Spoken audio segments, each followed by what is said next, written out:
Panibagong araw, panibagong vlog. Welcome na naman ulit sa ating channel. Magpunas-punas at maglinis-linis nga pala tayo dito sa ating tindahan, no? At medyo matagal-tagal na rin ako na hindi na punasan natin yung ating mga paninda dito sa tindahan. Kaya ngayong araw na ito, walang gulo, walang mga bata, walang ganyan, walang ingay-ingay. Kaya tayo lang dito sa ating tindahan. Kaya ayan, naglinis tayo, tapos ilipat-lipat natin yung ating mga paninda. Habang tayo nagtitinda guys, maglilinis tayo ng ating tindahan, no? At medyo matagal ko na rin na hindi napunasan itong mga estante dito sa tindahan. Pati na rin yung mga alak dito, maalikabok na talaga yung mga estante kasi kitang-kita naman yung mga nakalagay ng mga alak dahil may mga alikabok na ba siya ba?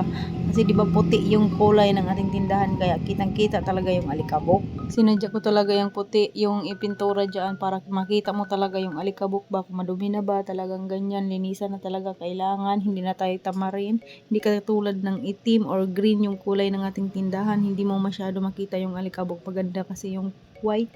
Kasi mabilis mo siyang malinisan. Tapos malinis tingnan pag white. O diba? Tapos inuna ko muna itong CR linisan dahil medyo mabaho na siya, no? Yung amoy kasi hindi naliliguan itong CR dito dahil wala nga tubig. At nag-uutos pa ako kay Papa Udon pagkuha ng tubig para may pangbuhos dito. At pang CR ba namin ganyan. Tapos yung CR na ito ay hindi na naliliguan dahil wala pa itong grapo dito, kaya kailangan din nating linisan. At dahil maliit lang naman yung CR doon at mabilis lang siya linisan, kaya ayan, nalinis ko na. Pagkatapos ko nga maglinis doon sa CR, ito naman yung sinunod ko dito, yung mga estante talaga nga kailangan na talagang punasan, no? At dahil walang istorbo ngayon, mabilis ko siyang matapos linisin. Kasi wala dito si Alter, may pasok na sila Alter. So, ayan, hindi natin maiwasan na mayroong bibili sa ating tindahan, lalong-lalong na mayroon kaming lumpia wrapper doon sa labas ng ating tindahan, kaya palabas-labas talaga ako. So, ayan si Papa Udon, hindi pa yan siya natutulog guys, no? Natulong pa yan siya dyan sa tindahan namin at magluto na rin doon dahil yung aming parang deliver hindi pa dumating, siya muna yung doon sa kusina namin dahil hindi ko nga maiwanan yung ating tindahan. Tapos ayun, pinakita ko sa inyo yung napakakapal na alikabok, no? Medyo matagal-tagal na rin ako hindi nakapaglinis at nakapagpunas-punas dito sa ating stand. At dahil ngayon sinisipag akong maglinis at magpunas dito sa ating tindahan, kaya ayan, pinunasan ko na para maganda naman tingnan at maiba naman, no? Kasi gusto ko talaga, plano ko talaga na sunod-sunod talaga yung alak, naka-arrange yung mga alak natin, kaso hindi pa ako nakapamili ng mga kulang-kulang nating mga alak katulad ng GSM, wala kaming GSM. Tapos, ano pa ba yung mga ibang alak na kulang dito na kailangan din natin i-display sa ating estante para maganda naman tingnan. So, kumuha na rin ako ng electric fan dahil super init talaga dito sa aming tindahan dahil ceiling fan lang yung gumagana dito. Maganda sana kung mapalagyan natin ng aircon. Hala! Charis!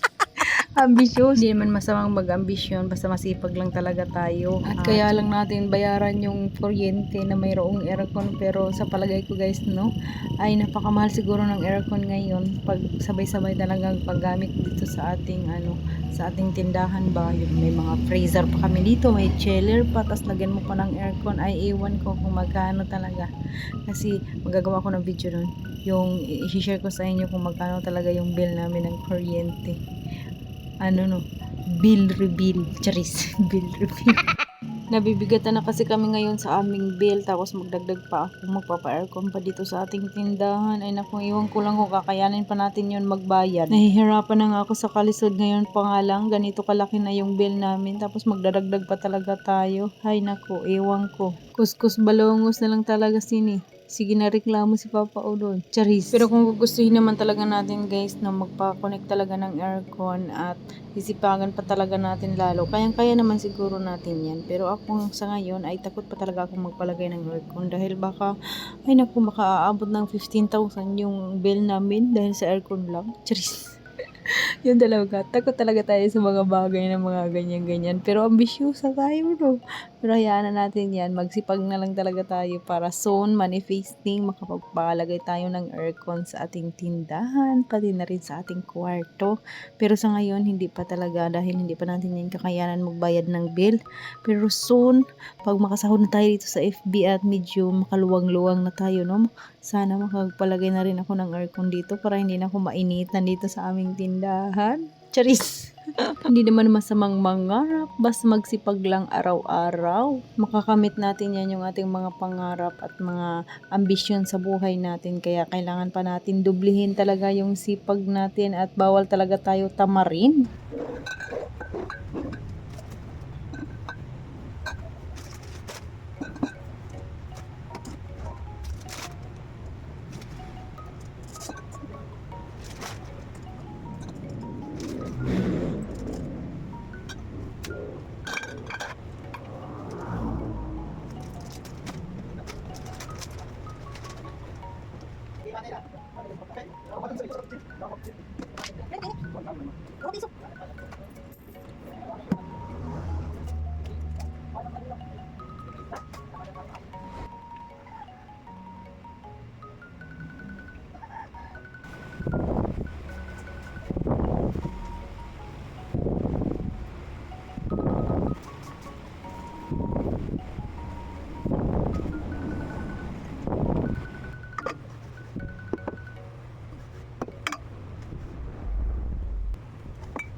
Ang sarap ng pakiramdam guys, pag malinis na talaga yung ating tindahan at natanggal yung alikabok, tapos puno na yung ating mga paninda at maayos yung mga dilata na lang talaga yung mga kulang-kulang no.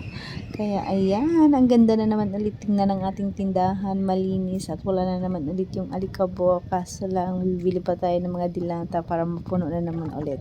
O siya, hanggang dito na lang muna yung ating video. Thank you for watching. God bless us all. Next vlog na naman ulit. Bye!